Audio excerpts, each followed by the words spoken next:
Okay guys, I would like to teach you one of my favorite leg locks, okay? It's especially beneficial in a jiu-jitsu predicament. You'll see why in a few seconds. So let's imagine we slapped hands or whatever, and it's a submission grappling tournament with jiu-jitsu based rolls or whatever, and Matt here doesn't want to be scored on and he dropped, right? Totally acceptable. If you don't like that, don't do jiu-jitsu, right? Just wrestle. But once you sign on a dot that you compete in submission grappling, you should be able to expect this kind of behavior and don't get all butt hurt.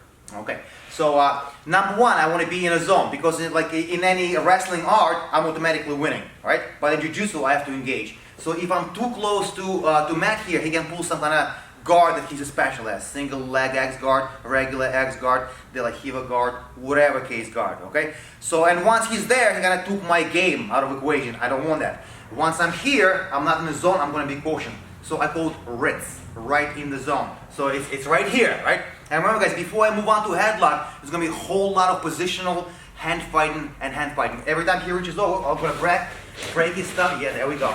And then rip the legs. Or sometimes he's so lazy, he just drops, gets his feet here, I move to my right, he moves to my right, I move to my, yes, exactly. So in that case, I don't have to rip up. In that case, legs are already up. And moreover, if Matt sits up, if Matt sits up, for me, that's usually knee bar. If he's on his back, that's the ankle lock. You guys understand? Due to distance between us. So I can create this predicament. Oh, here, next thing what I want to do, I want to throw his legs to the outside. I can guarantee you, if you go against a jiu-jitsu guy, he thinks about guard pass. Okay? This is your basic toreando, basic bull pass. Okay?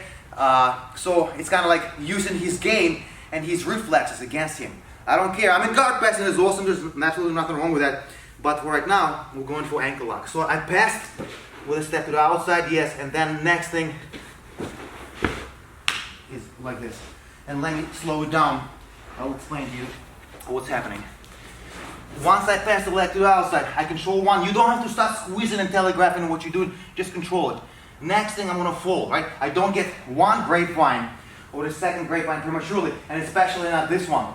Okay, because yeah, if he sweeps me and reattacks my ankle, heel hook is there, inverted heel hook. So I don't want to get in any entanglement until it's time to be tangled. So once I pass the legs, I'm going to start falling and both legs clear simultaneously. Right here, oh, and come right in the center, right? Because this is 50-50. Why would you put yourself voluntarily in a 50-50? Exactly. You might end up there and you have to know how to deal with it, but as far as voluntarily, I would not do that, right? So what I do, as I fall, I keep my legs on his center line. And what happens, now Matt cannot sit up. Yes, right? Because if he can sit up, he can hand fight, he can put the boot on. Yes, all that stuff, exactly. But if I go like this, he cannot. Yes, then next thing I want to go on my hip a little bit. That will activate my hip a little bit more. I'm going to get a grip. And I don't just squeeze, I hip in. Right there. You see the range of motion? Very simple. Breaking legs is like breaking sticks. You want to grab a stick one end, another end, and snap it over your knee. So my grip is proverbially one hand, right? My leg control, my grace, whatever you want to call it, is my other hand, and my crutch becomes proverbial knee. Okay? So in other words, if you're just arching your back, if you're not popping your hips, it's equivalent of trying to break the stick like this. Possible, but very inefficient. So once you find like a middle fulcrum that you can snap it around, okay, so hips. And once again, it falls into the category of holding with small muscles, my arms, and moving with my big muscles, my hips. Two hands is usually always better, right? But what I do, I just drop it on my pelvic bone, my hand, my pinky, like extension of my pinky, and I can do it with one hand. Two hands is even better. All right, so we're here playing, boom, boom. I don't want to get engaged with Matt. Lift up, pass, drop both legs simultaneously, and down. Make sure that you're on a sweet spot on the ankle, right guys? There are calf submissions, but they're usually not done like this. Calf is massive, so slide, right there. You will never miss that leg, because heel is going to be a natural stopper. This is the area we can operate with. I'm going to put that place of my forearm, right there. So it's a shallow grip, right? I don't go deep, because it's meat and muscle, right? I go here, and I take care of this hole by pinching my elbow. So shallow grip with elbow pinched, feet are here. What people do, like, and I do, grab my leg. Another drill I do with my athletes, in Sambo, grab straight ankle. In Sambo wrestling, once the submission is recognized by referee, which is identified by a fist with a blue or red collar, depending on a wrestler or whatever, you give it 1 minute. So in the conditioning drill is like this, for a minute. That's what I do with my athletes. Yeah, crank that shit up. Yeah, there we go. Okay, so we do that. If you do that, you get conditioned, and what it teaches people, it teaches not to panic tap. A lot of leg locks are panic taps, you guys understand? So what I'm saying, once I got here and my legs are all slapping and junk, you know, Matt can split them apart. Oh, not even that. Just split them and sit up. Split them. Oh, there we go. And come towards it. Yes! Exactly. So that's why I want to have my legs not here, because nothing stops his posture. There is no posture management. Exactly, right? I want to have my legs crossed over. And it doesn't really matter. I guess this would be better. It doesn't matter, right? And once again, my squeeze in 2 dimensions. I squeeze my knees together, Kani, right? The crab claw, and I drive my heels to my butt. There we go. Go on my side to activate. Okay, guys, final position. I control Matt's leg over his knee. It's crucial, right? Because if I'm here, he'll be out. Yes. He engaged this leg and my, push me in the butt.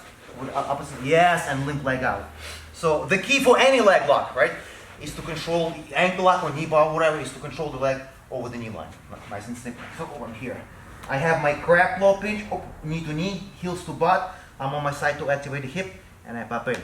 Often, people will move chaotically, and the only available move for Matt is to step over. Yes, as soon as that happens, boom, I'm gonna drop my forehead and keep in even deeper. Any ankle lock, any straight ankle lock once you belly down is an absolute killer, okay? So the way I position myself, right, it's very not beneficial for Matt to go this way. It's impossible, exactly, yes. So he will go, yes, right here, stop him. Because of the grip, it's not a heel hook grip, it's a straight ankle lock. I'm gonna stop him, both knees on the floor, forehead down, and just drop my hips. So yeah, generally, once you get straight ankle lock, do not spin out. If you're getting heel hooked and you can move your knee in any direction, go clockwise or counterclockwise, depending on the side. But with a straight ankle lock, do not ever roll on your belly. Okay, guys, like I said, you can finish it right there, right? So one reaction that Matt can apply is stepping over. Thank you. We covered that. I can stop him, but if I can stop him with his hook. But if he beat me to speed, I just go on my belly. Next thing he can do, he can try to post that foot in my shoulder. No, just in my shoulder. This parallel my shoulder. Yes, exactly. And as he digs in, he pulls it exactly, limping out basically, right? So as soon as I feel any kind of pressure on my shoulder, I'm gonna grab, refunnel, and catch. Now I took. It's still a single leg lock. It's only a leg lock on this leg, but I took all his escapes out of equation, and I keep it. Okay, one more time. Matt pushes my shoulder, grab, refunnel it, hide it on your own leg, and keep it. Fuck! So, one ankle lock, you should be able to finish it per se, by definition, and 2 basic reactions that he can provide. Now we cover those as well. Set, go!